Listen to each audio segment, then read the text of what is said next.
네, 기도하고 시작하시겠습니다. 고마우신 아버지 하나님, 오늘도 저희들에게 주신 이 시간, 이 자리에서 주님의 말씀을 저희들이 듣기를 원합니다.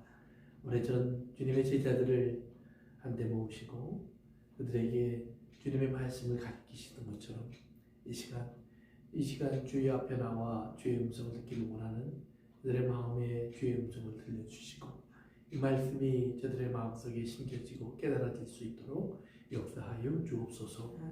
오늘 이 말씀 속에서 저들은 주님을 만나고 주님의 능력을 경험하는 귀한 시간이 되도록 이끌어 주옵소서. 부족한 종 주님의 오늘로도 말씀의 도구가 되어서 참된 진리만 전할 수 있도록 종의 입술에 주의 말씀을 채우시고 주님의 이 생각과 언어를 주장하셔서 오직 주님의 뜻을 증거하게 하옵소서. 예수님의 이름으로 기도합니다. 그래요. 네, 지난 시간 뭐 공부했는지 기억나세요? 뭘 공부하긴 했는데 지난 시간에 우리가 공부한 이유가 기도에 대한 것을 마지막으로 했었죠. 예, 과부의 기도, 또 우리 이제 세리의 기도 두 가지가 있었는데 과부의 기도에서 강조된 것이 뭐였죠? 속히. 예수님께서 왜 그 이야기를 하셨는지 우리 18장으로 한번 가보세요. 누가복음 18장 1절 한번 읽어볼까요? 1절.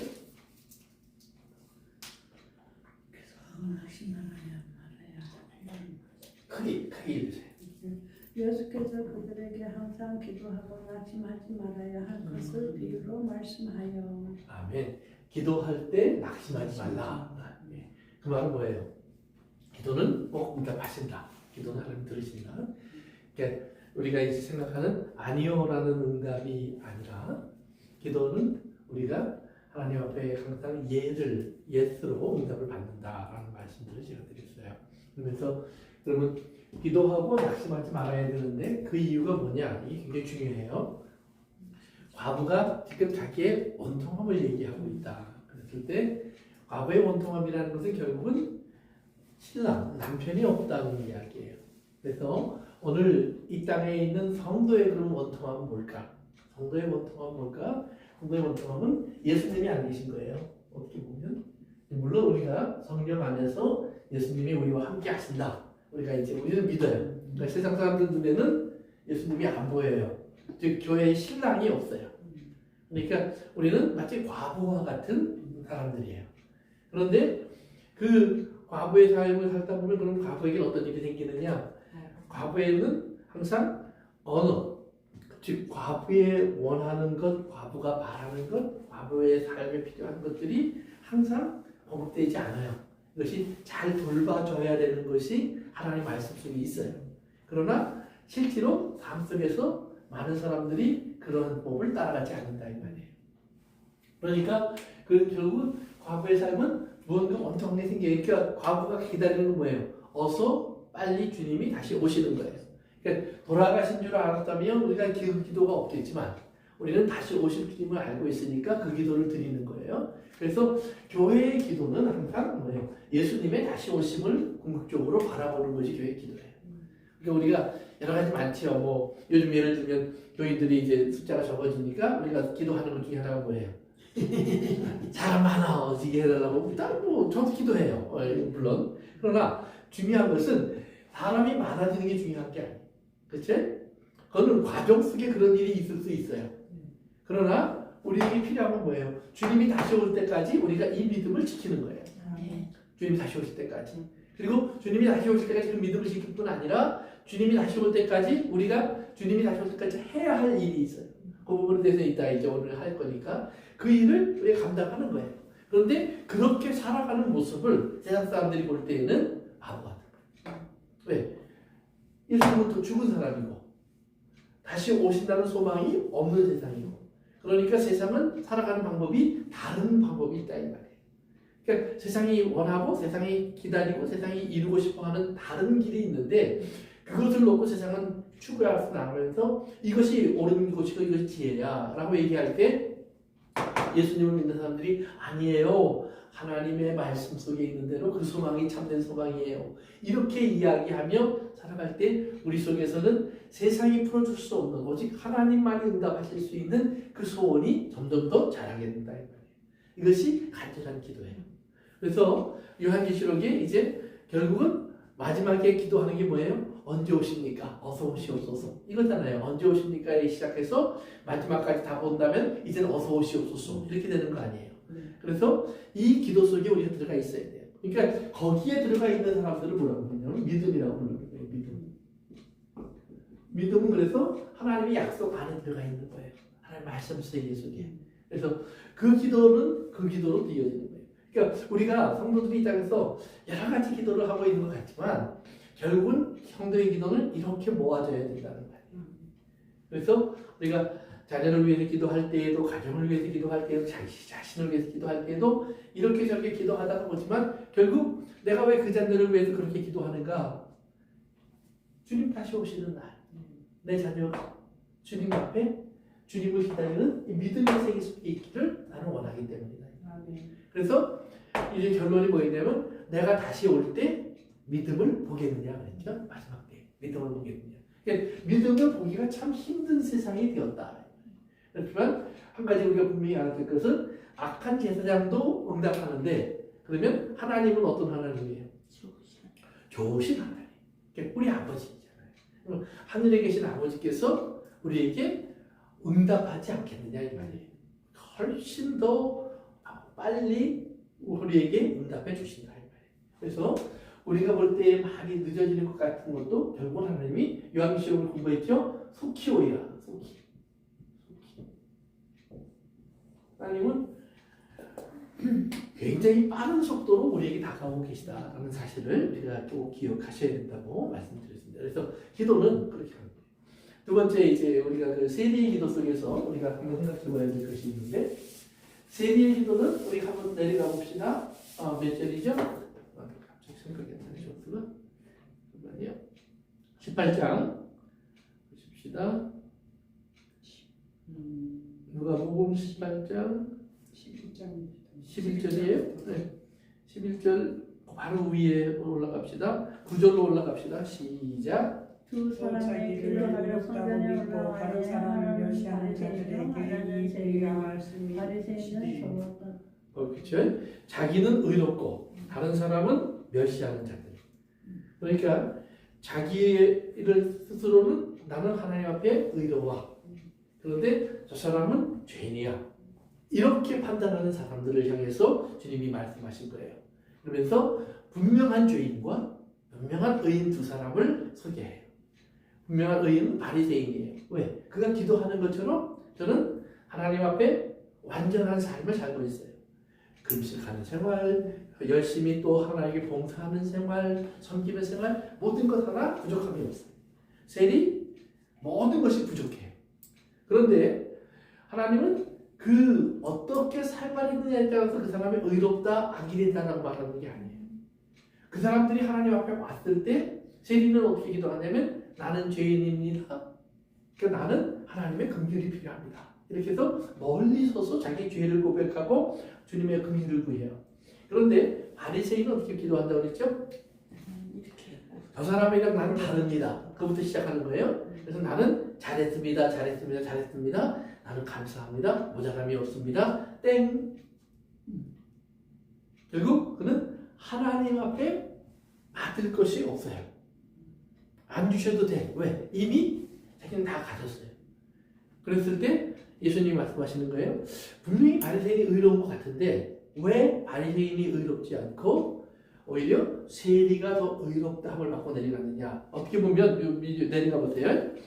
우리 14절 같이 읽어봅니다. 시작. 내가 너에게 이르노니 이에 저 바리새인이 아니고 이 사람이 의롭다 하심을 받고 그의 집으로 내려가느니라. 무릇 자기를 높이는 자는 낮아지고 자기를 낮추는 자는 높아지리라 하시니라. 그럼 이제 질문을 우리가 해봐야 돼. 그럼 바리새인처럼 살면 안 된다는 말일까요? 아니요. 그렇죠. 바리새인처럼 살면 안 된다는 말이 아니에요. 또 두 번째는 세리처럼 살아라라는 말일까요? 아니요. 그것도 아니에요. 그렇죠? 근데 목사님 여기서 네. 세리와 사개오 세리 세리라고 하잖아요. 성경도 네. 같은 직업이죠. 네. 같은 직업이죠. 그러니까 세리라고 하는 것은 이제 성경에서 복음서에서 세리, 장녀, 귀신 들린 사람, 뭐 사마리아인, 이거 아주 대표적인 죄인들 또는 하나님께 저주받은 사람들, 버림받은 사람들의 상징적인 존재들이에요. 그리고 바리새인, 서기관 또는 율법사, 또 제사장들 또는 사두개인 이런 사람들은 하나님 앞에 복과 은혜를 받은 거룩한 사람들의 상징적인 사람들이에요. 우리 세상 사람들의 눈에 또는 이스라엘 사람들 스스로의 눈에도. 그런데 예수님이 그 두 사람을 딱 대비시키는 거예요. 대비시키면서 그러면 우리가 분명히 바리새인처럼 살지 말라는 얘기도 아니고 세리처럼 살라는 얘기도 아니에요. 세리처럼 살지 말라는 얘기고 바리새인처럼 살라는 얘기예요. 어떻게 보면. 그런데 왜 바리새인은 의롭지 않고 오히려 세리가 의롭다고 얘기 들었을까? 중요한 것은 내가 의롭게 산 그 이유가 있어야 돼요. 나는 왜 이렇게 의롭게 살 수 있었을까? 그것은 내가 저 사람하고 난 달라서요, 내가 열심히 노력해서요가 아니라 하나님의 은혜로 말미암아 나는 이런 사람이 되었으니까 라는 말이에요. 그래서 나를 이렇게 살게 해주신 하나님 감사합니다. 그러면 이렇게 살게 되었으니까 내가 해야 될 일은 뭐예요? 세리를 불쌍히 여기는 것이 내가 할 일이에요. 그러니까 세리와 나는 다릅니다가 아니라 세리를 주님 긍휼히 여겨 주시옵소서라고 하는 것이 우리의 기도가 돼요. 그러니까 예수님이 이 땅에 오셔서 의인으로 사셨어요. 그렇죠? 죄가 없다고 그랬어요. 그런데 예수님이 죄인을 보고 하시는 기도의 내용이 뭐예요? 그렇죠? 전설의 죄를 용서해 주십시오. 불쌍히 여겨 주십시오. 저들이 저희의 죄를 알지 못하고 있습니다. 즉 또 어떤 심판이 기다리는 줄 모르고 있습니다. 이것을 주님 보게 해달라고 알게 해달라고 기도하는 거예요. 그러니까 우리가 은혜를 받은 사람이라면 저 사람보다 나를 높여놓고 기도하지 않아요. 오히려 저 사람을 섬기기 위한 기도를 해요. 즉 저 죄인은 하나님 앞에 진노의 대상이 된다는 사실을 우리가 알기 때문에 하나님 그를 불쌍히 여겨 주시옵소서라고 그를 위한 기도를 하게 되어 있다 이 말이에요. 나를 자랑하는 기도가 아니라. 그리고 내가 하나님 앞에 의로울 수 있다면 우리가 돌아보면서 할 수 있는 건 뭐예요? 요즘 우리 예배 시간에 부르는 찬송 중에 가장 많이 부르는 게 주제가 은혜인데 은혜입니다 라는 말이에요. 은혜입니다. 은혜라는 말은 뭐예요? 하나님이 주신 저희에게 주신 생명. 그렇죠? 네. 결국 그것을 그래서 선물이라고 부르는 거예요. 선물. 거저 주신 것. 그래서 선물. 내가 아무 자격 없지만 받게 된 것. 이것을 은혜라고 불러요. 그래서 우리가 은혜라는 개념을 제대로만 이해하고 있으면 그 다음에 많은 문제가 풀려요. 그런데 은혜라는 개념을 이해하지 못하면 그러니까 우리가 마리아와 마르다 얘기할 때도 우리가 똑같이 생각을 했어요. 마리아와 마르다도 보면 마리아를 보면서 마르다가 왜 나는 일하고 저는 앉아 있어야 돼? 그렇게 생각했을 때 거기에는 뭐가 들어와 있냐면 마리아의 게으름이나 마리아의 나태함, 마리아의 또는 뭐 생각이 없는 모습, 자기만 수고하고 애쓰는 그런 자기의 힘들고 애쓰는 그런 열심, 그리고 그 자기의 열심 때문에 또 열심으로 이루고자 하는 그런 어떤 목표 이런 것들을 얘기한다 이 말이에요. 그 하나님이 이루고자 하는 일에 우리가 관심을 둬야 되는데 내가 이루고 싶은 것이 있어요.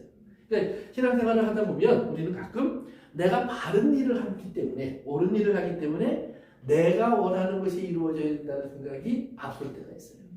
근데 중요한 것은 내가 아무리 원하는 일이 옳은 일이라도 하나님의 뜻과는 다를 수가 있어요. 이 땅에 많은 옳은 사람들이 있어요. 예를 들면 부처님이 나쁜 사람일까요? 좋은 사람일까요? 좋은 사람이에요.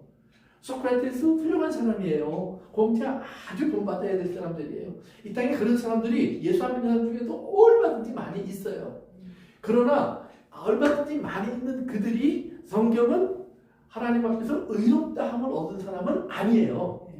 하나님 앞에 의롭다함을 얻은 사람은 하나님을 아는 사람이 되어야 돼요. 하나님을 아는 사람. 그래서 하나님을 두려워하고 하나님을 믿고 하나님을 따르고 하나님 앞에 겸손한 사람을 성경 의인이라고 하지 절대로 이 땅에서 더더욱 군자는 의롭다고 하지 않는다. 그러면 죄 지으면 된다고 이 말은 아니에요. 항상 우리에게 하나님을 알면 그러면 우리가 어떤 사람이 되겠느냐? 세상 사람들이 가지고 있는 도덕적인 기준보다 우리는 훨씬 뛰어난 기준 속에 있다 이 말이에요. 그러니까 그들이 스스로 의롭다 하는 것을 우리는 하나님의 눈으로 볼 때는 그건 의로운 게 아니에요. 도덕적인 사람은 맞지만 그래서 그들조차도 불쌍히 여기면서 하나님의 은혜 가운데 그들이 돌아오기를 위해서 기도해 줘야 하는 거예요. 그래서 의로움을 얻을 줄 아는 사람, 받을 줄 아는 사람이 돼야 돼요. 그러니까 하나님께서 그래서 우리 사람을 이스라엘을 보면 계속해서 하나님의 은혜를 잊지 않는 환경으로 밀어넣으시는 거예요. 그들이 왜 노예가 되었을까? 왜 끌려갔을까? 왜 그 나라에는 이스라엘 나라에 이런 환난이 많을까? 그것은 뭐냐면 그들 스스로는 이 땅에서 존재할 수 있는 방법이 없다는 거예요. 오직 하나님의 은혜만이 그들을 만들어 가실 수 있는 거예요. 그러면 우리도 똑같은 거예요. 하나님의 사람으로서 내가 살아가는 나의 하루는 어떻게 만들어질까?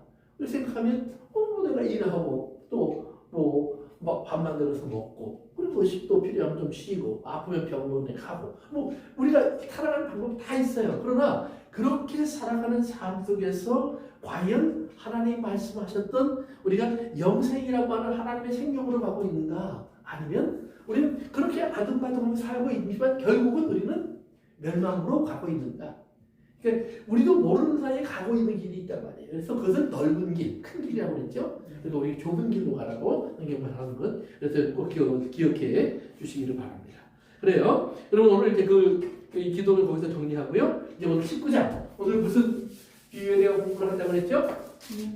그렇죠. 10개의 문화의 비유를 오늘 공부한다고 그랬어요. 문화의 비유는 누가복음 19장에 나오는 비유인데요. 우리 한번 가볼까요? 누가복음 19장 우리 11절부터 나옵니다. 제가 한 절 읽고 여러분 한 절 읽고 교독합니다. 그들이 이 말씀을 듣고 있을 때에 비유를 더하여 말씀하시니 이는 자기가 예루살렘에 가까이 오셨고 그들은 하나님의 나라가 당장에 나타날 줄로 생각함이더라. 이런 어떤 귀인이 왕위를 받아가지고 먼 나라로 갈 때 그중 열을 불러 은화 10문화를 주며 이르되 내가 돌아올 때까지 장사하라 하니라. 그런데 그 백성이 그를 미워하여 사자를 뒤로 보내어 이르되 우리는 이 사람이 우리의 왕됨을 원하지 아니하나이다 하였더라. 귀인이 왕위를 받아가지고 돌아와서 은화를 준 종들이 각각 어떻게 장사하였는지를 알고자 하여 그들을 부르니 그 첫째가 나와 이르되 주여 당신의 하늘을 열매를 만든 게 아니라 주인이 이르되 잘하였도다 착한 종이여 내가 지극히 작은 것에 충성하였으니 10고을 권세를 차지하라 하고 둘째가 와서 이르되 주여 당신의 하늘을 만들었나이다. 주인이 그에게도 이르되 너도 5고을을 차지하라 하고 또 한 사람이 와서 이르되 주여 보소서 당신의 하늘을 내가 이었나이다. 내가 수건으로 쌓두었나이다. 이는 당신이 엄한 사람인 것을 내가 무서워함이라. 당신은 두지 않은 것을 취하고 심지 않은 것을 거두나이다. 주인이 이르되 악한 자와 내가 내 말대로 너를 심판하노니 너는 내가 주지 않은 것을 취하고 심지 않은 것을 거두는 엄한 사람인 줄 알았느냐. 그러면 어찌하여 내 돈을 은행에 맡기지 아니하였느냐? 그리하였으면 내가 와서 그 이자와 함께 그 돈을 찾았으리라 하고 곁에 서는 자들이 이르되 그 한 문화를 빼앗아 10문화 있는 자에게 주라 하니 그들이 이르되 주여 그에게 이미 10문화가 있나이다.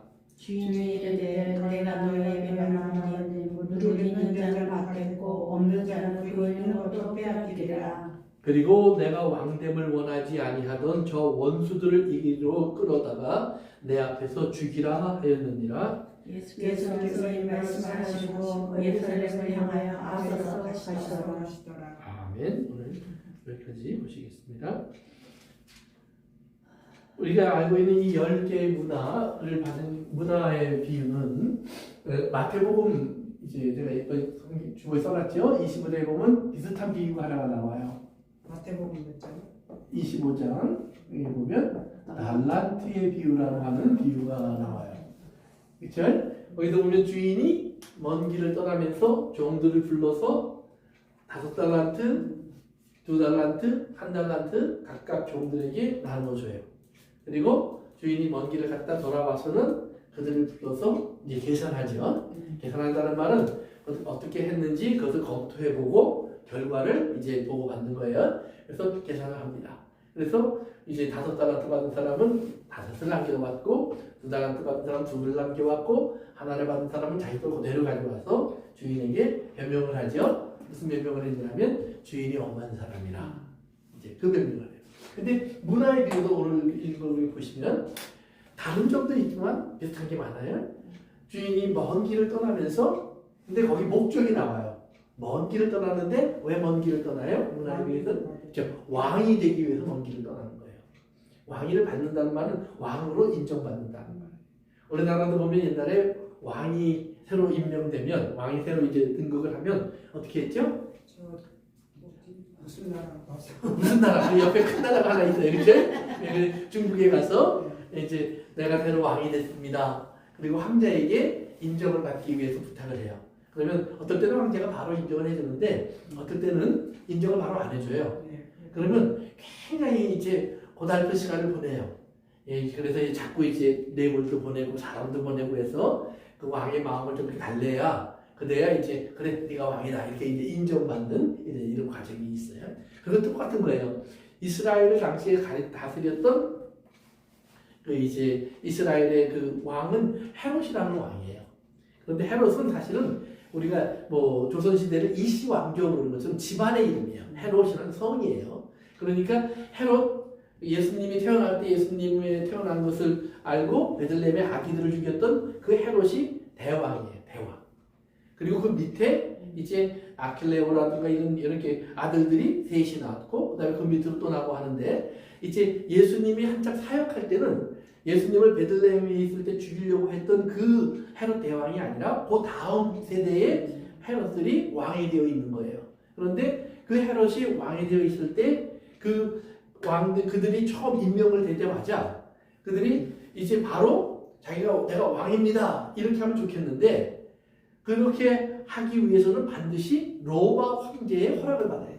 당시 로마가 세계를 지배하고 있었으니까 이스라엘을. 그러니까 자기들에게 이제 아버지가 죽고 나라가 물려줌을 받자마자 이제 유대와 사마리아를 받은 사람이 이제 아겔레오라고 하는 그런 헤롯이고요. 그다음에 이제 그 갈릴리 지역은 또 다른 아들, 또 이쪽 요단강 동편 쪽으로 또 다른 아들 이렇게 해서 세 아들에게 나눠줬거든요. 그러니까 이제 이들이 로마 황제를 찾아갔어요. 인정해달라고. 근데 이걸 알고 이스라엘 사람들이 자기네들이 생각할 때 그 사람이 왕이 되기 싫어요. 그래서 이스라엘의 대표단을 황제에게 따로 보내요. 그래갖고 인정해주지 않았으면 좋겠습니다. 그러니까 로마 황제가요.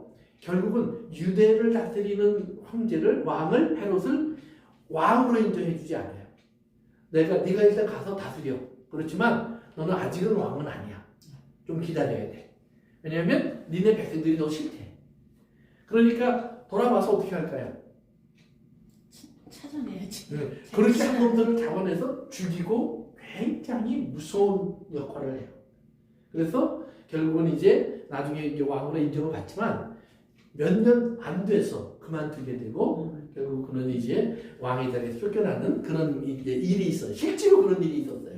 그러니까 이제 그 이야기를 하는 거예요. 그래서 이제 문화에 비해서 좀 더 구체적으로 그때의 이야기를 알 수 있도록. 그러니까 예수님 시대에 있었던 일이니까 사람들이 다 알고 있는 얘기잖아요. 그 이야기를 그대로 하나님 나라의 이야기로 가지고 들어와서 예수님이 지금 얘기해 주시는 거예요. 그래서 문화에 비해서는 탤런트 비유와 그런 좀 다른 점이 있어요. 두 번째는 문화랑 탤런트가 액수가 달라요. 탤런트는 이거는 약 6,001분의 임금이에요. 그러니까 한 사람이 한 30년 정도 일을 해야 모을 수 있는 돈이에요. 어마어마한 돈이죠. 예. 그 다음에 문화는 이거는 한 사람이 한 100일만 일하면 돼요. 한 4달만. 그러니까 탤런트에 비하면 아무것도 아니죠. 근데 우리는 보통 탤런트 비유 그러면은 재능을 보통 생각을 하는데 아니에요. 이건 금으로 된 금덩어리를 얘기하는 거고 문화는 은의 덩어리를 얘기하는 거예요. 그래서 그 당시 돈의 액수, 돈의 가치를 얘기하는 거지 재능을 얘기하는 건 절대로 아닙니다.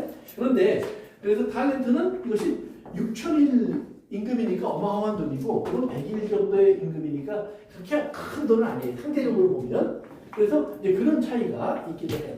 또 세 번째는 또 어떤 차이가 있냐면 달란트 비유는 이것이 예수님이 예루살렘에 입성한 다음에 예수님 낙 타고 이제 예루살렘 들어가시잖아요. 들어간 다음에 여러 가지 일을 겪으면서 제자들하고 가끔 이제 저녁이 되면 올리브산, 감람산으로 나와서 제자들과 대화를 하거나 기도를 하곤 했어요. 근데 감람산으로 나왔을 때 제자들이 마지막 때는 어떤 일이 있습니까? 라고 예수님께 물어보니까 예수님이 그때 여러 가지 얘기를 하시면서 가르쳐 주신 비유 중에 하나가 달란트의 비유예요. 그러나 이 문화의 비유는 이제 삭개오는 어디의 사람이죠? 삭개오. 예수님이 삭개오를 만났는데 어디서 만났죠? 나무 위에 그쵸. 나무 위에 올라갔어요. 근데 그 동네가 뭘까요?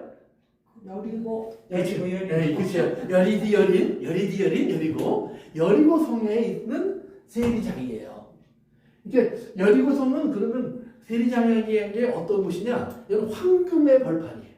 네. 예루살렘은 너무 그 종교적인 지도자들이 많고 유대인들이 이렇게 힘이 많아서 유대인들의 그 자치구 같은 거예요. 분위기가. 그러니까 거기는 괜히 삭개오 같은 사람 들어갔다가는 몰매 맞아 죽어요. 그런데 여리고는 예루살렘으로 들어가는 길목이에요. 그러니까 한국으로 말하면 인천 뭐 이런 거예요. 그러니까 여기 아주 모든 장사하는 사람들이 다 모여서 여기에서 이제 예루살렘으로 올라갈 건 올라가고 다시 또 거기서 내려와서 받은 거 받고 또 흩어져서 또 세계로 나가고 하는 곳이 여리고예요. 이게 모든 상업의 중심지예요. 그러니까 즉 물건이 많이 왔다 갔다 하고 사람이 많이 왔다 갔다 하면 세금 거두는 세리장이한테는 최고죠, 최고. 그러니까 아주 최고의 자리에 와 있는 거예요. 그래서 삭개오는 가장 물이 좋은 데서 가장 높은 자리에 앉아서 세리장의 역할을 하고 있는 겁니다. 그런데 이 삭개오가 예수님을 만났어요. 이제 권사님 얘기한 것처럼 나무 위에 올라가 있다가. 왜 나무 위에 올라갔을까? 키가 작아서. 네, 키가 작지만 키가 작은 사람들에도 착한 사람이라면 앞으로 가라고 할 거예요. 근데 삭개오가 앞으로 간다 그러면 바로 착버리죠. 뭐 이런 놈이 다 있어. 그러니까 삭개오는 결국 예수님을 보려고 나무 위에 올라갔다. 그걸 내려다보는 거예요. 그러니까 그만큼 삭개오는 간절했다는 거예요. 예수님을 만나기 위한 그런 간절함이 있었다는 거죠. 예수님을 만나고 나서 만난 예수님이 삭개오를 찾아와서 삭개오를 내려오라고 그러고 그의 집에 들어갔죠.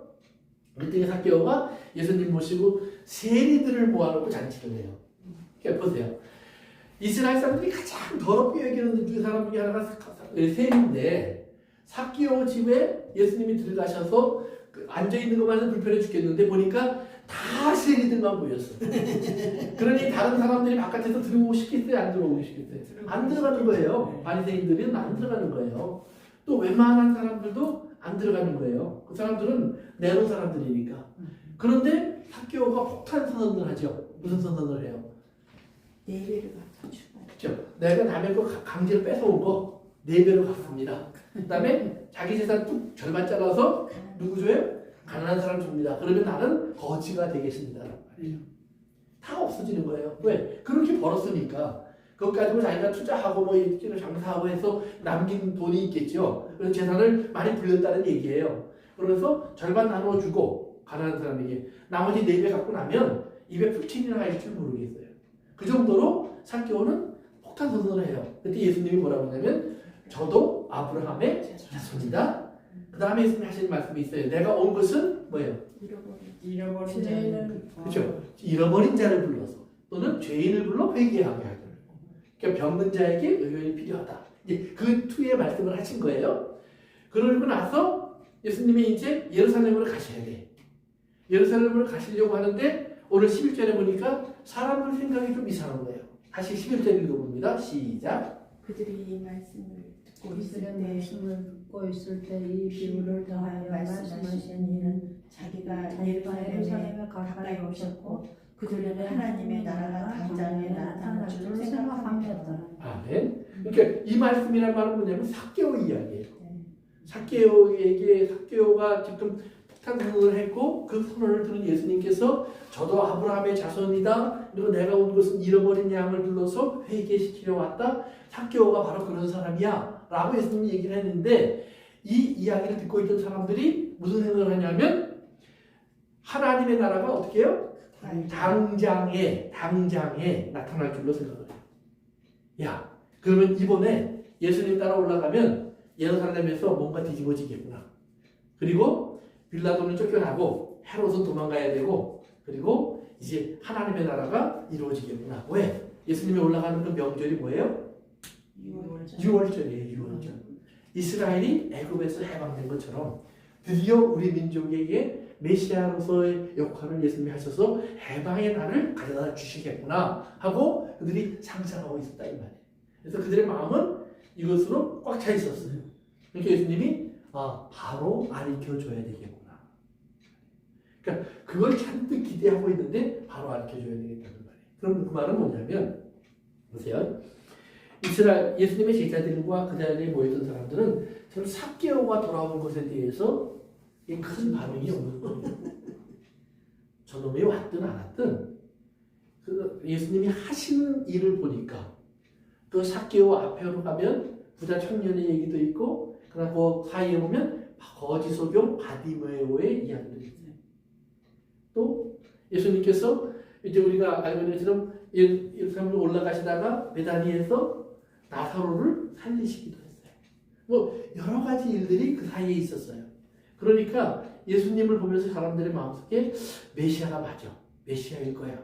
그런데 이제 아브라함의 자손이라고 선포를 하시면서 이제 하나님의 나라가 이 땅에 온 것처럼 말씀하시는 모습이 그러면 때가 됐다는 말인가? 그러니까 제자들은 높아질 생각을 하고 그래서 그때부터 올라가면서 제자들이 뭐예요?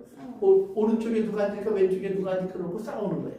그러니까 삭개오의 구원에 관심이 없고 자들은 자기들이 누릴 영화, 부귀, 성공 여기에만 관심이 있는 거예요. 두 번째는 하나님의 진정한 나라에 관심이 없고 땅의 나라에 관심이 있는 거예요. 그러니까 예수님이 진짜를 알려줘야 되겠구나. 그래서 진짜를 알려주기 위해서 알려주시는 얘기가 이 문화의 의미예요. 그래서 보시면 이제 아까 얘기한 것처럼 한 사람이 왕이 되려고 먼 길을 갔어요. 그건 오래전에 있었던 그러니까 그 당시에 있었던 헤롯의 이야기를 하는 거예요. 헤롯의 이야기는 다 알지. 왕이 되려고 갔잖아. 그런데 갔는데 가기 전에 한 일이 있어. 그럼 자기가 어근 동안에 나라를 누군가 다스려야 될 거 아니에요. 그럼 종들을 불러서 넌 이런 일에 저런 일에 맡겨놓은 것처럼 이 주인은 10명의 종을 불러서 10명에게 한 문화씩 똑같이 나눠줘요. 달란트 비유는 누구는 5개, 누구는 2개, 누구는 하나예요. 그 이유가 재능에 따라 하는 거예요. 재능에 따라. 그런데 10문화를 나눠줄 때는 10명의 종을 불러서 재능과 상관없어요. 다 똑같이 줘요.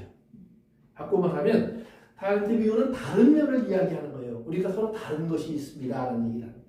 그러나 문화의 이야기는 우리 다 똑같은 것을 갖고 있습니다 라는 얘기를 하는 거예요. 그러면 다른 건 뭐고 똑같은 건 뭘까요?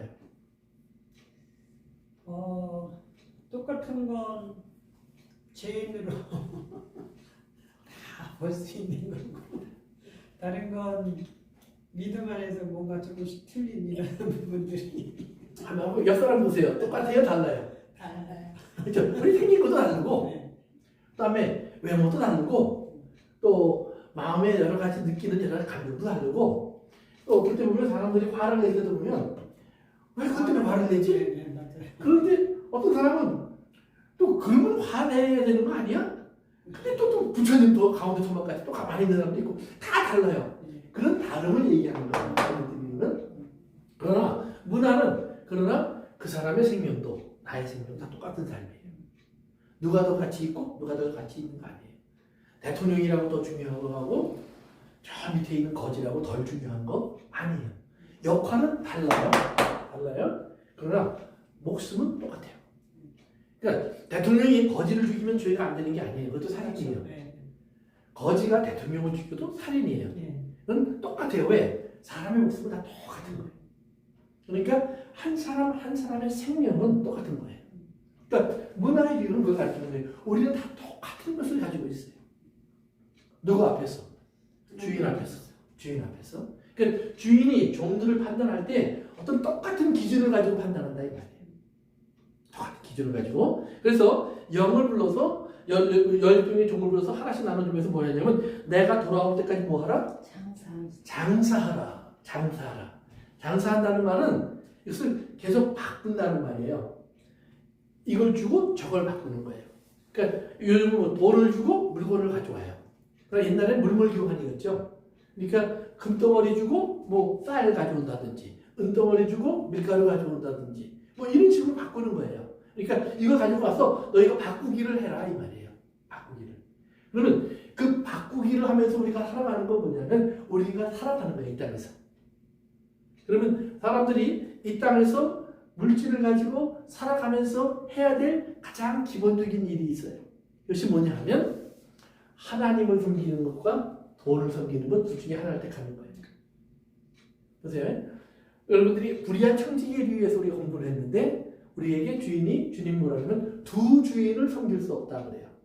근데 하나는 돈이고 하나는 하나님이에요. 그러니까 예수 믿으면서 우리가 둘 다 가질 수 없어요. 이게 참 안타까운 일이에요. 둘 다 가질 수 있으면 얼마나 좋을까. 근데 둘 다 가질 수 없어요. 또 둘 다 쫓아갈 수도 없어요. 그렇다고 해서 우리가 난 하나님 믿지만 돈을 옆에 잘 데리고 다닐게요. 이것도 잘 안 돼. 네. 왜? 돈은 항상 주인이 되려고 하는 속성이 있어요. 돈에게는. 하나님도 항상 주인이셔요. 그러니까 우리가 돈을 가지고 내가 하나님을 섬기려고요. 아니에요. 일단 돈을 쫓으면 무조건 돈의 종이 돼요. 무조건 돈의 종이 돼요. 그래서 반드시 우리가 하나님을 섬기면서 하나님의 명령대로 물질을 바라보고 사용하는 자가 돼야 돼요. 거기에는 때로는 버림도 있어요. 그러니까 요걸 잘 우리가 선택해야 돼요. 그러니까 아브라함, 이삭, 야곱, 이스라엘의 시작 때부터 하나님이 계속해서 이스라엘에게 알려주시는 것이 있어요. 그게 뭐냐면 이스라엘의 모든 것을 보면 아브라함 성경에 보면 부자가 됐다고 나와요. 이삭도 부자가 됐다고 나와요. 야곱도 부자가 됐다고 나와요. 그런데 그들이 자기의 방법과 자기의 노력으로 부자가 된 것은 한 번도 없어요. 아브라함은 부자가 되려고 어떤 일이 겪었냐면 자기 부인을 두 번 팔아먹었어요. 이게 실은 팔아먹은 건 아니죠. 빼앗긴 거예요. 근데 빼앗기고 나면 부자가 됐어요. 빼앗기고 나면 부자가 됐어요. 이삭은 흉년이 들어서 자기가 살 길 찾아가려고 하는데 하나님이 붙잡아 놓고 부자를 만들어버렸어요. 야곱은 삼촌 집에서 무당노릇 하는데 하나님이 그를 부자로 만들어주셨어요. 그러니까 성경은 뭘 말하냐면 다 하나님이 그를 부유하게 하셨다는 얘기를 하는 거예요. 하나님이 하셨다는 거예요. 그러니까 그 말은 뭐냐면 가난하게 하신 분도 하나님이라는 사실을 기억하셔야 돼요. 우리는 부자가 되었다고 하는 얘기에 관심을 뒀는데 야곱을 쫓아다니게 하고 쫓겨다니게 하고 계속해서 어렵게 하고 그 다음에요. 생각해보세요. 내가 부자로 매일 먹고 마시고 잔치하고 누리고 할 때는 돈이 괜찮아요. 그런데 이거 맨날 이사 다녀야 돼. 쓸 데도 없어. 광야에서 이거 가지고 뭐 보석을 살 데도 없고 백화점도 없고 음식점도 없고 뭐 집을 살 것도 없고 땅을 살 것도 없고 아무것도 할 게 없어요. 이게 점점 늘어나는데 짐이야. 그러니까 바다에 내가 만약에 빠지는데 금덩어리가 옆에 있으면 들고 빠지겠어요? 놓고 빠지겠어요? 놓고 빠지겠죠. 차라리 나무 조각 하나가 나를 이 금덩어리는 나를 죽이는 거예요. 이게 똑같은 거예요. 그냥 광야를 돌아다니는데 광야 같은 데 돌아다니는데 짐이 많은 거는 부담이지 그 은혜가 아니에요. 내가 정말로 은혜가 되려면 롯처럼 소돔과 고모라 성에 들어가서 살아야지. 그러면 거기는 먹을 것도 많고 쓸 것도 많고 누릴 것도 많으니까요. 그러니까 우리가 부유라고 해서 무조건 그것이 좋은 것도 아니고 또 가난이라고 해서 무조건 어려운 것도 아니에요.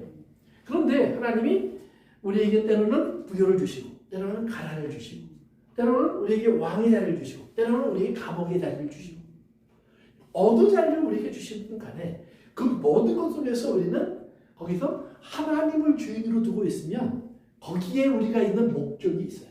어떤 목적? 하나님의 뜻. 그러면 그 하나님의 뜻을 우리가 다 아느냐? 몰라요. 그냥 죄수 생활을 하는 거예요. 그런데 가난한 자의 삶을 사는 거예요. 그런데 나도 모르게 그 안에서 하나님 주시는 명령이 있어요. 나의 그 삶을 통해서 무언가를 내가 바꿔올 수 있어요. 무언가를. 그 무언가가 뭐냐면 우리가 불의한 청지기에 비유해서 보니까 친구를 사귀라.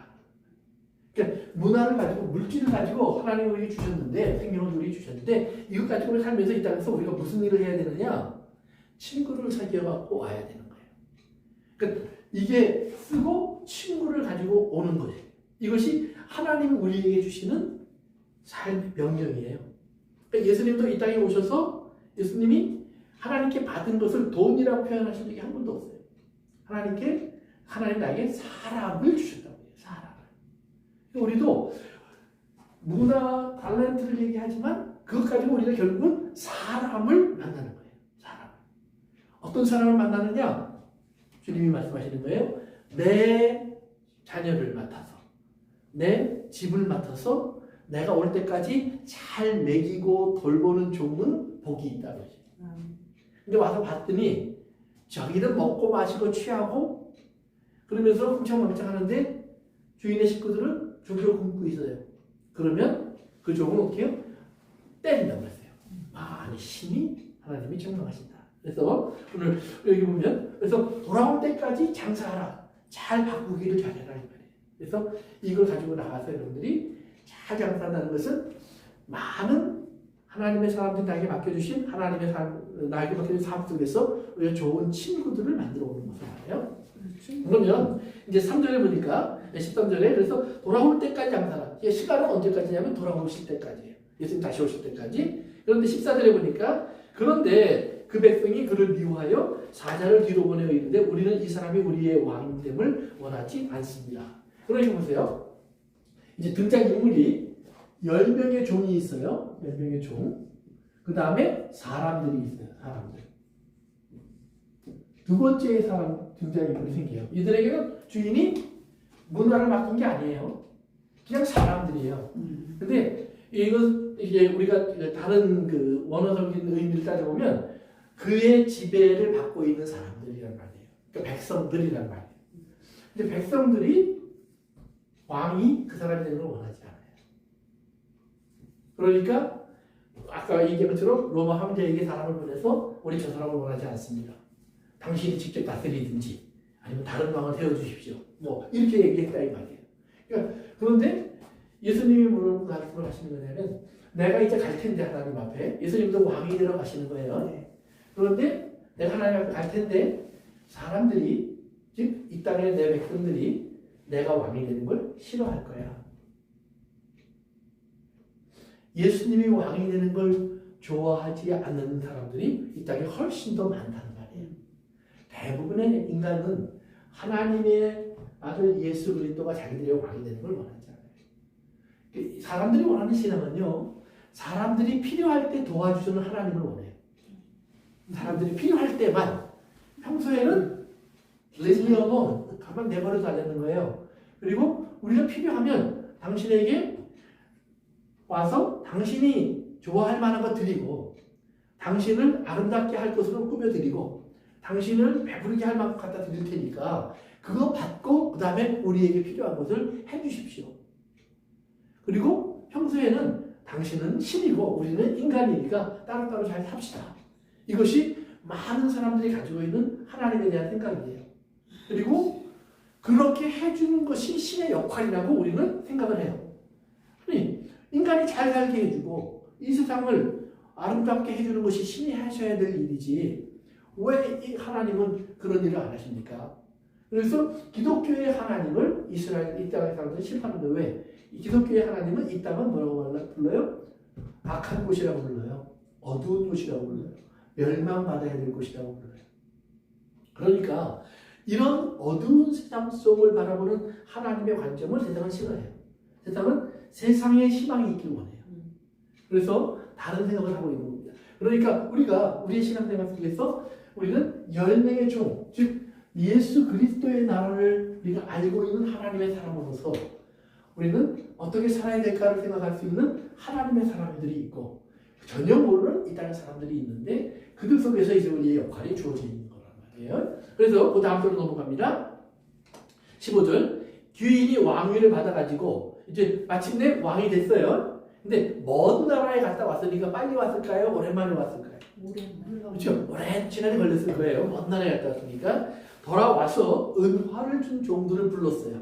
그리고 어떻게 장사했는지를 알고자 해요.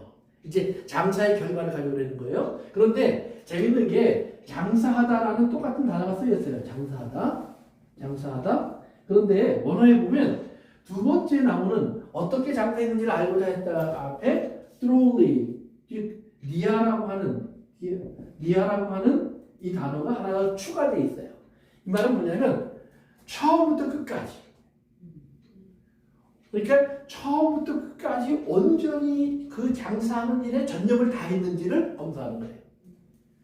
그러니까 그냥 장사했는지 아침에 장사하고 저녁에는 놀고 하루 장사하고 내일은 쉬고 이랬는지 아니면 내가 맡겨진 일을 처음부터 끝까지 오늘 이 시간까지 정말 최선을 다해서 성령 뜻을 다하고 마음을 다하고 정성을 다해서 주 너희 하나님을 사랑하라 하신 것처럼 그렇게 했는지 truly 했는지 아니면 그저 건성건성했는지를 알아보기 위해서 부르셨다 이 말이에요.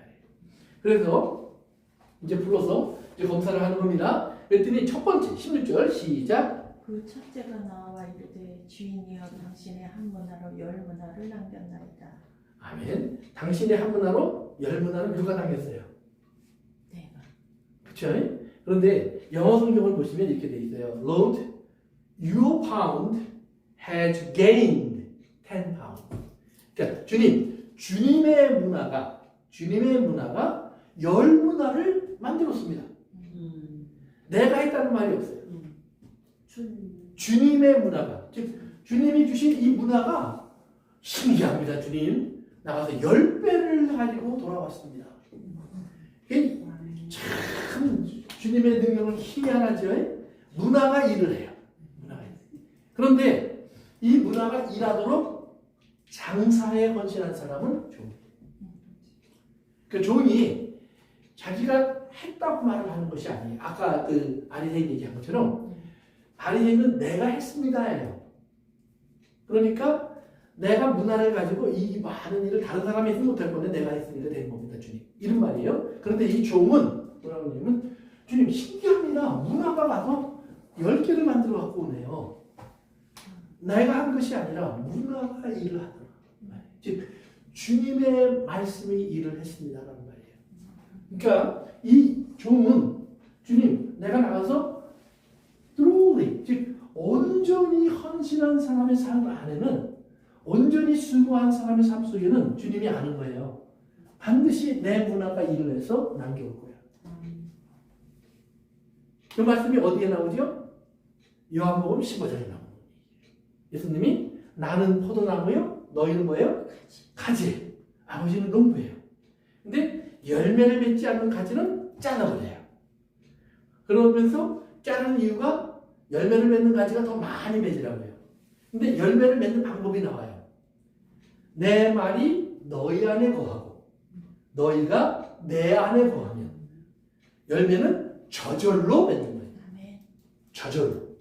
따라합시다. 저절로. 그러니까 여러분들이 주님의 안에 거하고 주님 말씀이 우리 안에 들어와 있으면 저절로 열매를 만들어져요. 그런데 그러면 내가 주님 안에 거한다는 말은 뭐냐면 예수님은 나의 왕이십니다. 라는 생각 속에 살아가는 거예요. 예수님은 지금 나를 다스립니다. 세상 사람은 나를 과부로 보지만 아닙니다. 나는 주님과 함께 동행하고 있습니다. 이거예요. 그래서 그런 사람의 특징이 뭐냐? 주님의 말씀이 우리 안에 쑥 들어와 있어요. 내 말이 네게 가까워 내 입에 있고 내 안에 있다 하였으니. 그렇죠? 우리 안에 있어요. 그래서 이 말씀이 우리 안에 있다고 하는 말은 뭐냐면 이 말씀이 내 것이 되어 있다라는 말이에요. 피가 되고 살이 되었다는 말이에요. 즉 우리의 삶에 하나님의 말씀이 어떻게 됐어요? 예수님의 말씀 속에서 말씀이 육신이 되어 우리 가운데 거하시니 예수님이에요. 말씀이 육신이 되면 예수님의 모습이 나타나는 거예요. 즉 우리 안에도 하나님 말씀이 들어와서 우리의 삶 속에서 육신이 되어버리면 예수님의 모습이 나타나게 되어 있다라는 말이에요. 그래서 그것을 성경은 열매라고 해요. 그러니까 예수님을 우리가 성경에 보면 첫 열매 그러잖아요. 첫 열매.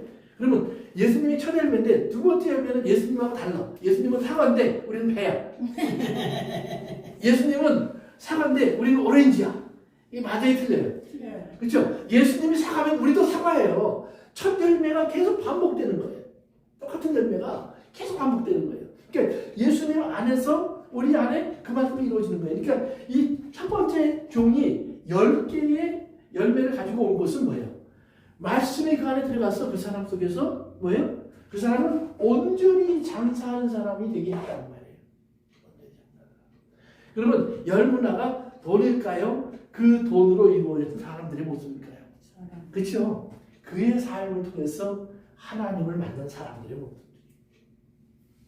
그것을 주님은 그걸 보고 아는 거예요. 그의 주머니가 얼마나 두둑해졌냐 이걸 보고 아는 게 아니라 얼마나 많은 사람들이 주님을 찬양하고 이런 소리를 들어보면 아는 거예요.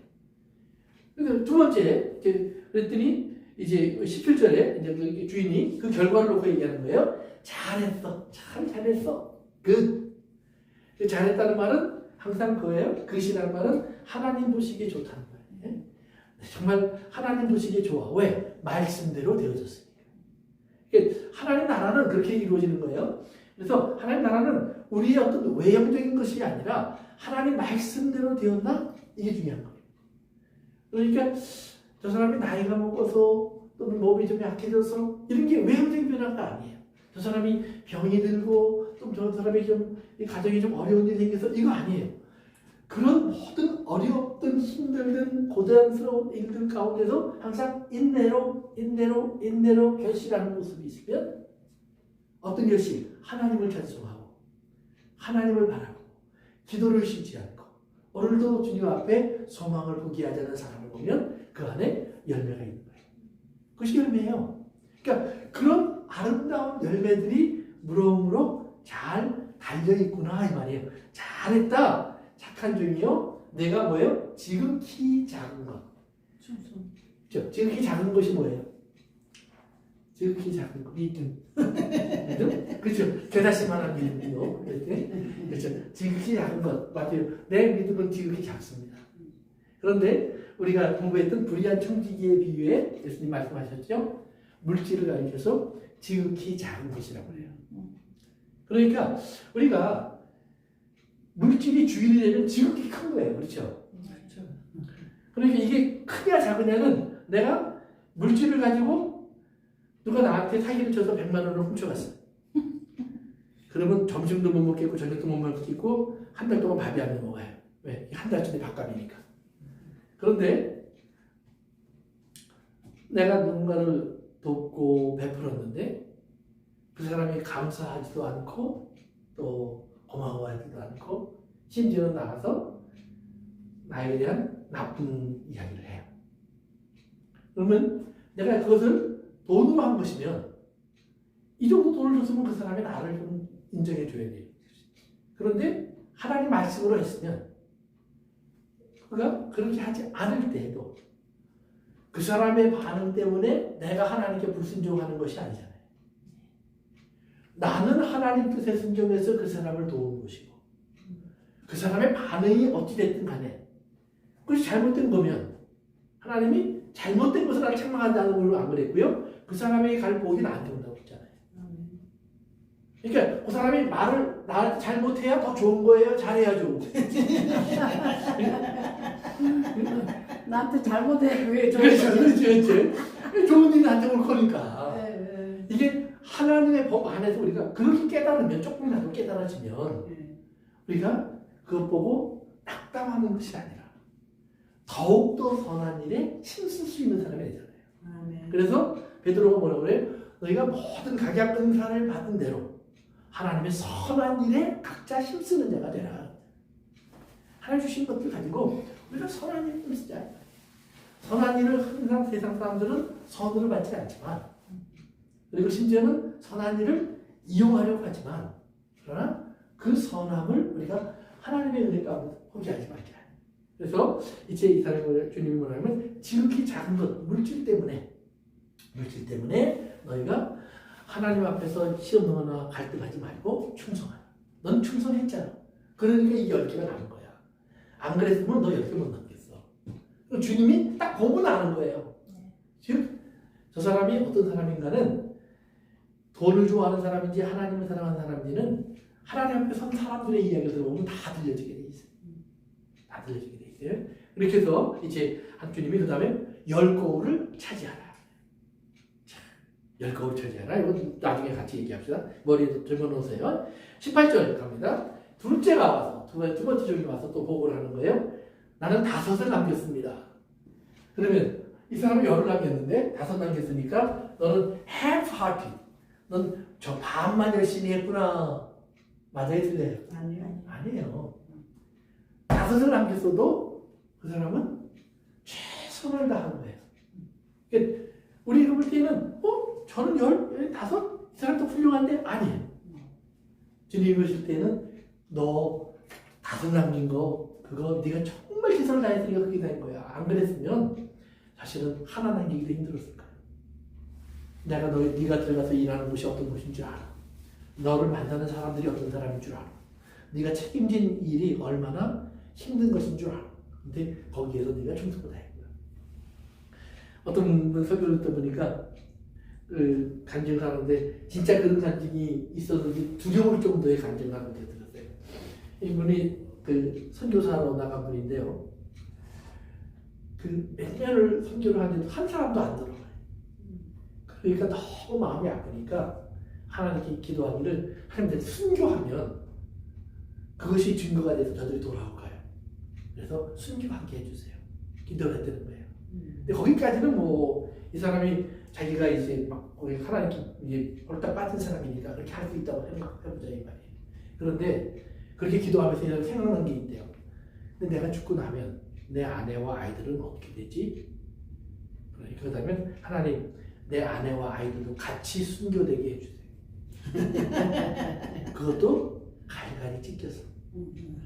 그러면 혹시 저들의 마음이 변할 거예요. 근데 이게 진짜예요. 얼마 전에 어느 선교사님이 하신 간증이래요.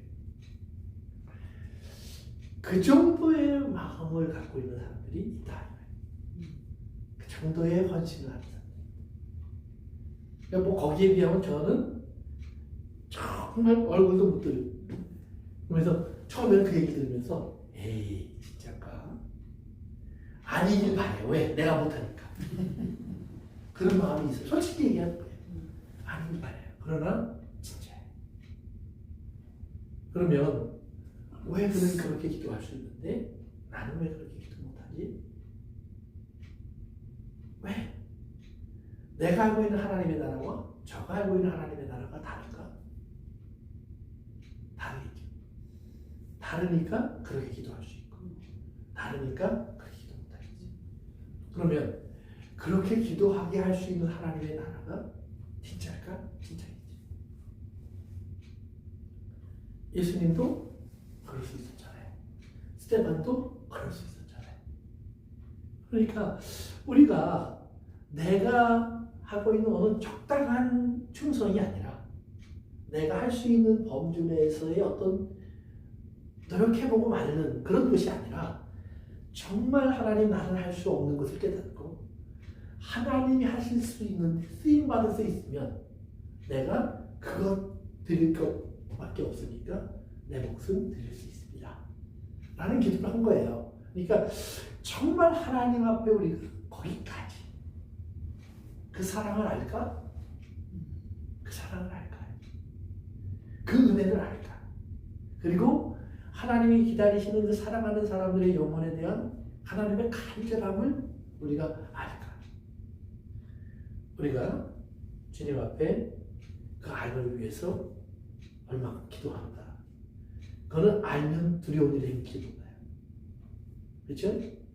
모르면 그냥 지나갈 수 있는데 알면 못 지나갈 수 있을지 몰라요. 그 못 지나갈 수 있을지 모르지만 알아야 된다는 말이에요. 우리가 그래서 5을 남겨왔다고 하니까 주인이 여기도 5을 차지하라. 그래요? 그러면 보세요. 10곡을 다스리는 게 좋을까요? 5곡을 다스리는 게 좋을까요? 뭐 그 말로만 본다면 10고울이 좋지만 하나님의 나라는 그런 곳이 아니라고 말씀하셔서 그 10고울을 가지고 있는 사람은 그 부족한 자를 섬기고 뭐 이제 하나님의 나라가 그런 곳이라고 말씀하셨기 때문에 똑같지 않을까. 그렇죠. 내가 섬길 수 있는 나의 최선 속에 10고울이 들어가 있는 거예요. 그러니까 너는 10고울을 다스려라는 말은 너에게 10고울을 맡기면 그 안에 있는 모든 사람이 하나님의 나라가 되겠구나 이 말이에요. 너에게 5고울을 맡기면 아니 모든 사람이 하나님의 나라가 되겠구나.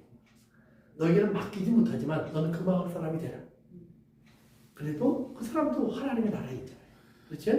그러니까 우리가 내가 꼭 다스리는 어떤 마을을 받은 사람이냐 만큼 중요한 것 중에 하나가 뭐냐면 저 사람과 나를 비교하는 것이 아니라 나에게 맞는 하나님이 주시는 그 분배의 원리도 있다는 사실을 기억하시는 거예요. 그래서 내게 주어진 것, 그 안에서 우리가 충성을 다하면 거기에 하나님의 나라가 이루어져요. 그런데 둘만 있어도 지옥을 만들 수 있어요. 우리는 혼자서도 자기를 지옥으로 넣을 수도 있어요. 천이 돼도 우리는 다 지옥을 만들어줄 수 있어요. 우리는 보세요. 푸틴 같은 사람에게 하나님이 나라를 맡기셨어요. 근데 그는 지금 지옥을 만들고 있잖아요. 그러니까 아무것도 아닌 사람에게 하나님은 그저 한 사람의 영혼을 맡기셨어요. 선교사님 같이 자기는 분명히 몇 사람이라도 돌아올 줄 알았는데 아무도 안 돌아오고 그런데 자기의 마음에 그 사람들을 위해서 죽을 수 있을 만한 사랑이 생겼다는 말이에요. 그러니까 이미 그 사람들은 그의 마음속에 들어온 거예요. 그러니까 그는 그들에게 이제 천국을 주고 싶어요. 천국을 알리고 천국을 만들어줄 수 있는 사람이 된 거예요. 그러니까 우리에게도 마찬가지예요. 우리가 하나님의 사람이 되었다는 말은 누군가가 우리를 천국을 만들기 위해서 그 사람을 했다는 얘기예요. 아멘. 누군가가. 그리고 이제 우리 안에 그 천국이 유지되기 위해서 우리는 그 누군가의 역할을 이제는 우리가 해야 될 부분들이 있다는 거예요. 그래서 이제 20절로 넘어갑니다. 또 한 사람이 와서 이르되 주인이여 보소서 당신의 한 문화가 여기 있나이다. 내가 수건으로 싸두었나이다. 이제 마지막 종이 드디어 등장을 합니다. 그러면서 주인의 것을 그대로 가져와요. 그것도 보자기에 잘 싸서 보자기에 잘 싸서. 그런데 주인에게 그 다음에 하는 말이 있어요. 내가 이걸 왜 쌓아놨는지 아십니까? 21절 시작. 이는 당신이 엄한 사람인 것을 내가 고소합니다. 당신은 주지 않은 것을 취하고 심지 않은 것을 거둬나이다. 그렇죠? 보세요. 주인을 뭐라 그러냐면 엄한 사람. 엄한 사람이라는 말은 무서운 사람이 드라이한 사람이에요. 아주 칼 같은 사람이고 그 다음에 유도리가 없고 냉정한 사람이에요. 근데 뭐라고 얘기하냐면 두지 않은 것을 취하고 이게 좀 달라요. 달란트 비유에는 심지 않은 것을 거두고 해치하는 것을 모은다 이렇게 표현했는데 여기는 두지 않은 것을 취하고 이 말은 뭐냐면 여기 지금 성경책이 있잖아요. 이거 내가 나눈 거 아니란 말이에요. 그런데 내가 갈 때 가져가. 이걸 뭐라고 불러요? 도둑놈이라고 불러요. 근데 어떻게 생각하면 하나님은 그냥 말씀으로 뭘 다 이루셨으니까 맞아요. 이렇게 말할 수도 있지 않는가 싶어요. 이 사람들에는 근데 하나님은 자기가 나눴는데 자기 거라고 그러고 분명히 내가 물어봤는데 자기 거라고 그래요. 그렇지? 그리고 두 번째 뭐라고 그랬어요? 심지 않은 것을 거둬요. 씨 뿌리지 않고 거둬가시고 뭐 11조 해라, 뭐 감사해라, 헌신해라, 봉사하라, 목숨을 바쳐라, 뭐 이게 하나님의 말씀에서 우리에게 뭐 주신 거는 것 같은데 이게 하려는 거 왜 이렇게 많은지 모르겠다 이 말이에요. 그것이 하나님을 어떻게 보이는 모습이에요. 그런데 하나님이 이스라엘에게 주신 것을 생각해 보세요. 하나님이 신명기 6장에서 보면 이스라엘에게 내가 너희들에게 땅을 이제 줄 거야. 근데 거기 가면 너희가 세우지 않은 집이 있고 집 안에 채우지 않은 물건들이 가득 차 있고 밭에는 심지 않은 것들이 그대로 다 나와 있을 거야. 내가 그것을 다 너에게 주노라. 신명기 6장 또 여호수아서 24장에서 다시 한번 말씀하세요. 그러니까 심지 않은 것을 받은 사람은 사실 자기들이에요. 세우지 않은 것을 하나님이 주신 사람들은 자기들이에요. 하나님이 그거 뺏어가신 게 아니에요. 그런데 그거 받아서 좀 살다 보니까 언제부터는 내 거야. 갑자기 슬슬 처음에는 아이고 이런 걸 다 주시고 그랬는데 그 다음에 뭐예요? 내가 살면서 뭐 투자도 하고 또 봉사도 하고 가게도 하고 장사도 하고 뭐 그래서 밤잠 안 자고 제대로 먹지도 못하고 막 모아서 좀 했는데 그래서 제법이 이제 큰 집도 마련하고 돈도 좀 모았어요. 이랬더니 하나님이 그거 다 팔아서 좀 어디다 쓰자. 그러면 그런 도둑놈도 없죠. 그렇잖아요. 그게 우리가 생각하는 거예요. 일반적인 사람들이 생각하는 거예요. 하나님이 뭘 하셨어? 이건 우리가 했잖아요. 그러니까 대한민국을 말할 때 한강의 기적, 독일을 말할 때 라인강의 기적, 뭘 말하는 거예요? 그들이 그 폐허가 된 나라를 어떻게 다시 이렇게 세웠느냐를 얘기하는 거예요. 그런데 사실은 폐허가 된 나라가 다시 일어선 나라는 사실 그렇게 많지 않아요. 그러면서 우리는 그러니까 한국을 배워라, 독일을 배워라. 아니, 하나님의 은혜. 그러니까 그 은혜를 보지 못하면 우리가 한 거예요. 맞아요. 그러니까 이제 우리나라의 그 교회 얘기를 할 때도요, 참 마음 아픈 얘기가 뭐냐면 한국의 교회에 커다란 부흥을 경험한 세대가 언제냐면 이제 80년대, 90년대 한국의 교회들이 성장을 했어요. 근데 사실은 교회가 진짜 뿌리를 내린 거는 사실은 외정시대와 그 다음에 6.25를 거치면서예요. 가난 속에서. 그때 교회는 숫자는 많지 않았는데 세상 사람들이 함부로 보지 못했어요. 그만큼 교회는 바로 서 있었어요. 근데 70년대, 80년대가 되면서 교회가 커지기 시작했어요. 세계 최고의 교회들이 한국에 다 몰리기 시작했어요. 그렇게 되니까 교회들이 많은 걸 갖기 시작했는데 근데 그때부터 세상은 교회를 욕하기 시작했어요. 그리고 그분들이 2000년대 초 중반쯤 지나면서 우리가 알고 있는 지난 한 10여 년 동안에 많이 은퇴들을 하셨는데 그분들의 은퇴 뒤에는 항상 시끄러운 소리가 들려요. 세계 최고의 교회를 이룬 사람들 이야기 뒤에 그분이 은퇴할 때 이런 자문이 들리고 저런 소리가 들리고 그러면서 사람들이 그게 교회야 그런다 이 말이에요. 그게 교회야. 하나님 믿는 사람들이 그래. 그런데 교회 안에 들어오면 그걸 보면서 우리가 할렐루야. 세상 사람들은 욕하는 것을 놓고 우리는 할렐루야. 근데 그게 정말 하나님의 진리라서 그런가? 아니면 그냥 우리끼리 좋으면 되지 뭐. 저 사람들 없어도 되잖아 이제는. 저 사람 안 와도 되잖아.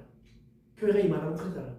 이런 배부름 속에 나오는 우리의 미련한 생각인지를 봐야 돼. 그러니까 정말 하나님 안에서 우리가 하나님이 우리에게 주신 모든 것들을 보면서 어느 순간인가 내가 주인이 되진 않았는가 돌아봐요. 내가 한국 교회를 만든 한국의 위대한 목사님들이 주인이 되고 위대한 장로님들과 권사님들의 헌신이 주인이 되어서 그들이 이것을 이룬 것인가? 그리고 세상 사람들에게 이것을 보여줄 것인가? 그러니까 큰 교회를 이루고 수만 명이 모이는 예배를 보여줄 것인가? 아니면 정말로 세상을 바꿀 수 있는 것은 그보다 30년 전, 20년 전 돌아가서 정말로 추워서 제대로 난로도 하나 제대로 못 피는 데서 가만히 깔고 기도하며 하나님 우리 마을에 교회가 세워지고 우리 이웃들이 주님을 알게 되고 그리고 내 가족이 주 앞에 돌아오고 하는 그 꿈을 꿨던 그 기도를 하고 있는 모습을 보면서 사람들이 감동을 받는 것인가요? 그리고 그 감동의 결과가 그것이 건물이나 사람이라면 얼마나 실망스러울까요? 근데 우리도 모르는 사이에 그걸 건물이나 사람으로 많이 바꿔놨다는 말이에요. 그래서 교회가 욕을 먹을 때 큰 교회는 뭐라고 그래요? 우리 교회가 하는 일이 얼마나 많은데 맞죠? 가난한 사람 도와주고 선교하고 병원 세우고 학교 세우고 자금 주고 얼마나 선한 일을 많이 하는데. 그런데 그것이 큰 교회를 만드는 이유가 되면 안 된다. 베푸는 이유가 돼야지. 왜? 하나님의 방법이 있었으니까. 하나님 뜻이 있었으니까. 그리고 정말 하나님의 말씀 속에 하는 선교라면 안 해야 될 일을 한 것도 많이 있을 거예요. 안 해야 될 일을 한 것도 분명히 있을 거예요. 왜? 선교라는 이름으로 했지만, 이웃을 도운다는 핑계로 했지만, 그 안에는 하나님, 예수님 같으면 안 했을 일을 분명히 했어요. 예수님이라면 짓지 않았을 걸 지었고, 예수님이라면 모으지 않았을 모음을 가졌고, 예수님이라면 쓰지 않았을 돈을 썼어요. 그러면 우리가 그걸 구분하고 회개하고 돌아와야 돼요. 그런데 우리가 그것을 못하는 거예요. 그러니까 지금 엄한 사람인데 내가 두지 않은 것을 거두고 내가 뿌리지 않은 것을 모아요. 그러니까 우리는 아닌 것처럼 생각하지만 사실은 우리의 삶 전체가 하나님이 주신 것이고 하나님이 하신 거예요. 사실은 하나님은 어떤 하나님이에요? 아까 얘기하신 것처럼 말씀이신 하나님이에요. 하나님 직접 농사 지신 거 보신 적 있어요? 한 번도 없어요. 하나님 말씀으로만 하셨어요. 그러니까 하나님은 한 번도 두고 가져가신 적이 없어요. 그냥 있으라 그랬지. 그러면 있는 거예요. 나라 그러면 나온 거예요. 그럼 사람들은 그것을 내가 땀 흘려서 내가 수고해서 내가 물을 내서라고 이 얘기를 하는 거예요.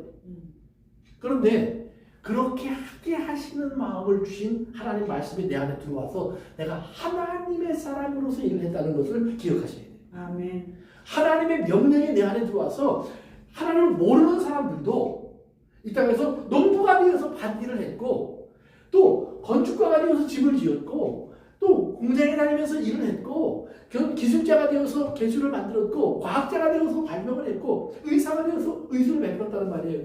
무엇 때문에? 하나님이 인간에게 주신 어떤 능력들이 있어요. 아멘. 하나님 주신 모르는 사람에게 다 주셨단 말이에요. 그들은 자기도 모르는 사이에 하나님 일을 한 건데 자기가 한 것으로 자꾸 바꾸고 착각한다 이 말이에요. 아멘. 그러나 우리는 절대로 그러면 안 되는. 그런데 하나밖에 안 받은 종이 막상 주의 일을 한다고 해보지만 어느 순간인가부터 내가 하는 것 같다. 주님은 아니야. 그러니까 주님의 것과 내 것을 구분하기 시작해. 이건 주님의 것. 그리고 이건 내 것. 그건 내가 할게. 내가 이루고. 주님이 왔을 때 언제든지 주님의 것을 갖다 드릴 수 있어요. 내 것은 안 돼요. 그런데 내가 종이에요.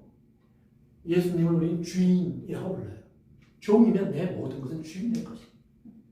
나의 숨 쉬는 것조차 주님의 것이에요. 나의 재능조차도 주님의 것이에요. 그러니까 이것을 우리가 깨달아야 된다는 말이에요. 그러니까 이걸 깨닫지 못하면 버리는 거예요. 그래서 달란트 비유는 빼앗은 다음에 그 사람을 어두움에 내어 쫓아요. 그런데 여기서는 그냥 빼앗기만 해요. 어떻게 되는지 안 나와요, 결과가. 그래서 10개를 가진 사람에게 더 줘요. 왜? 그는 더 많은 것을 할 수 있는 능력이 있으니까.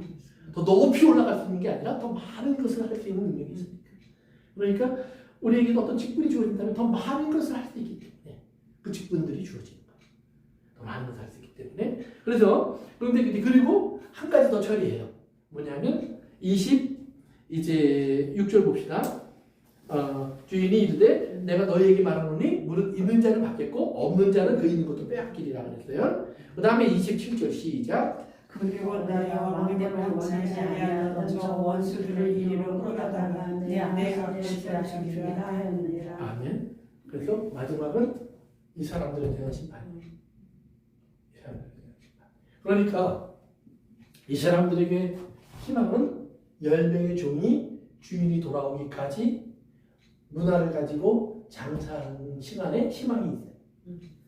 그 시간에 나가서 이 사람들 속에 누군가를 우리는 주고 데려가야 돼요. 뭘 주고? 그 문화로 말미암아 연명된 내 삶을 주고 주님이 주신 이 문화를 가지고 내가 먹고 마신 그 힘을 가지고 이걸 주고 내 숨을 주고 내 시간을 주고 내 눈물을 주고 내 아픔을 주고 그들을 가져가야 돼요. 그래서 주님 앞에 돌아온 사람들 제외하고 원수로 사는 사람들, 즉 왕이 되기를 원하지 않은 사람, 주님이 왕이 되기를 원하지 않은 사람들은 모두 다 멸망한다. 주님의 그 심판의 이야기가 함께 들어가 있는 이야기예요. 그래서 복음은 우리가 믿으면 구원받는다는 좋은 이야기가 있지만 그 뒤에는 반드시 사실은 이미 심판이 있다는 사실이 전제되어 있는 거예요. 그래서 심판을 잊어버리면 복음은 힘을 잊어버려요. 그래서 하나님의 은혜 가운데 꼭 이 말씀을 기억하시면서 나에게 주신 한 생명, 나의 삶이라고 하는 한 시간, 그 시간 속에 있는 우리 모두가 똑같이 가지고 있는 우리들의 모습 속에서 하나님 그러나 내가 열의 주인공이 될 수도 있고 다수의 주인공도 될 수 있어요. 그러나 우리가 한 가지 주님을 잘못 이해하는 우리는 어느 순간인가부터 최소한을 해요. 그러니까 바리새인들이 11조 드렸습니다. 한 달란트를 그대로 놔뒀습니다는 말이에요. 금식했습니다. 한 달란트를 그대로 놔뒀습니다는 말이에요. 왜? 그건 자기의 의를 쌓았지 세리를 바꾸는데 요만큼도 도움이 안 돼요. 세리의 생명에 요만큼도 영향을 못 끼쳤어요. 그러니까 아무 소용이 없는 일이었어요. 그건 숨겨져 있는 거예요. 그것이 예수님처럼 터쳐 나왔어야 돼요. 그래서 오늘 우리의 삶 속에서 그 귀한 변화가 있기를 바랍니다. 우리 기도하겠습니다. 아버지 하나님, 오늘 저에게 주신 말씀을 가지고 우리가 함께 주님의 뜻을 생각해 보았습니다. 이제 이 말씀 속에 담겨있는 주님의 뜻을 우리의 삶 속에서 우리가 어떻게 받아야 할지 또 어떻게 또 행해야 할지 깨닫게 하옵소서. 주의 말씀이 명령이 되어서 내 삶에 있기를 원합니다. 예수님의 이름으로 기도합니다. 아멘. 여기까지 하겠습니다.